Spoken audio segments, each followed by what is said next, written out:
हम भारतीय हैं, इस बात पर हमें गर्व होना चाहिए। सबसे पहले तो हमें भारतवर्ष में जन्म मिला है, इस बात का पहले गौरव। हम भले ही कीट पतंग कुछ भी बने हों, और भारतवर्ष में जन्म लेने के पश्चात दूसरी कृपा देखिए कि हम मानव बने, जो उस प्रकृति की सबसे सुंदर रचना है। मानव बनने के बाद भी भगवान ने सुंदर बना करके भेजा है। भगवान ने श्रेष्ठ कुल खानदान में जन्म दे दिया है, इसका हमें गर्व और गौरव होना चाहिए। हम भारत पे जन्मे हैं, तो हमारे इस प्रभाव को देख करके देवता भी कभी कभी हमसे ईर्ष्या करने लगते हैं।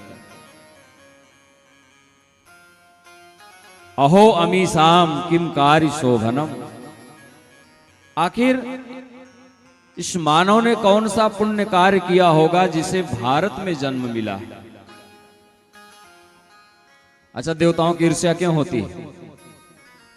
देवता सोचते हैं न यत्र वैकुंठ कथा सुधा पगा, न साधवो भागवतास तदाश्रया, न यत्र यज्ञेश मखा महोत्सवा, सुरेश लोकोपि न वैसा सेव्यताम। वैकुंठ इत्यादि लोकों में महाराज कथा वार्ता नहीं होती। अच्छा, हम लोग स्वर्ग को सबसे सुंदर और श्रेष्ठ जगह मानते हैं। किसको? स्वर्ग को। मरने वाले की फोटो के नीचे यही तो लिखवाया जाता है, स्वर्गीय श्री। अच्छा, लिखवाने वाला भी कितना बड़ा पागल है। उसे पता है कि मरने वाला है नरक में गया होगा। सही की गलत? कई जगह ऐसा होता है कि सामने वाले को पता है कि ये स्वर्ग में जा ही नहीं सकता, फुल गारंटी है, लेकिन लिखवाएगा जरूर स्वर्गीय श्री, क्योंकि हम स्वर्ग को बहुत श्रेष्ठ जगह समझते हैं। जबकि स्वर्ग कोई भी बहुत बड़ी श्रेष्ठ जगह नहीं है। वहां की श्रेष्ठता क्या है कि मानव बने, पुण्य कार्य किया, सत्कर्म हुआ, तो अपने पुण्यों के प्रभाव से हम देवलोक में जाकर के देवता बने। जैसे आप यहां से परदेश में जाओ तो आपके अकाउंट में जब तक पैसा रहेगा तब तक चाहे जहां रहो, चाहे जहां खाओ, चाहे जहां घूमो, और जिस दिन पैसा खत्म तो सोई वापसी की टिकट बन गई। उसी प्रकार से जब तक पुण्य है तो देवलोक में देवता बन करके पड़े, और छीने पुण्य मर्तलोके विसंति, फिर नीचे आ गए। ये तो स्वर्ग है। तो देवता विचार कर रहे हैं, इन्हें दिव्य दिव्य लोकों में ना तो यज्ञ होता, ना हवन होता, और ना सत्संग होता, न होली, न दीपावली, न रक्षाबंधन, कोई महोत्सव नहीं। तो ये हमसे ज्यादा भाग्यवान हैं।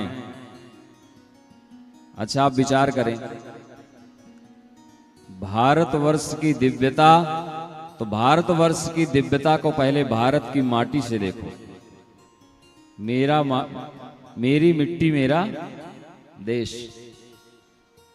तो यहां की मिट्टी औषधि है। क्यों औषधि है? अरे, यहां की मिट्टी ऐसी दिव्य है कि महाराज, यहां की मिट्टी को पाने के लिए भगवान ने अवतार। भगवान से किसी ने पूछा कि आप क्यों आए? माखन चुराते डोल रहे हो, क्षीर सागर में कोई कमी रही? बोले, क्षीर सागर में तो कोई कमी नहीं रही, पर भारतवर्ष की मिट्टी की कमी रही, तो भारतवर्ष की मिट्टी को चखने के लिए मैं आया हूं। तो आपने देखा होगा कि भारतवर्ष की मिट्टी का आस्वादन भगवान ने माटी खावन लीला से किया। जब वर्षा ऋतु में वर्षा की पहली बूंद भारतवर्ष की मिट्टी पर गिरती है, उस समय उस मिट्टी से वो सौंधी खुशबू आती है कि लगता है थोड़ा सा ले करके अंडरग्राउंड कर लिया जाए। करके लिया जाए, करके बैठे हो सब लोग। अरे, जब कन्हैया यहाँ की मिट्टी खाने के लिए आया, जब भगवान स्वयं यहाँ की मिट्टी को चखने के लिए तरसते हैं, तो हम तो यहाँ जन्म लिए हैं, तो क्यों ना खाएंगे?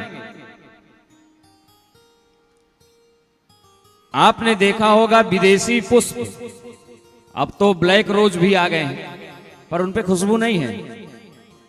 पर भारतवर्ष के जो पुष्प हैं, जूही, चंपा, चमेली, बेला, एक बार हवा चल जाए जिस दिशा की ओर, पूरा वातावरण ही सुगंधित हो जाता है। ये है भारत भूमि और भारतवर्ष की महिमा।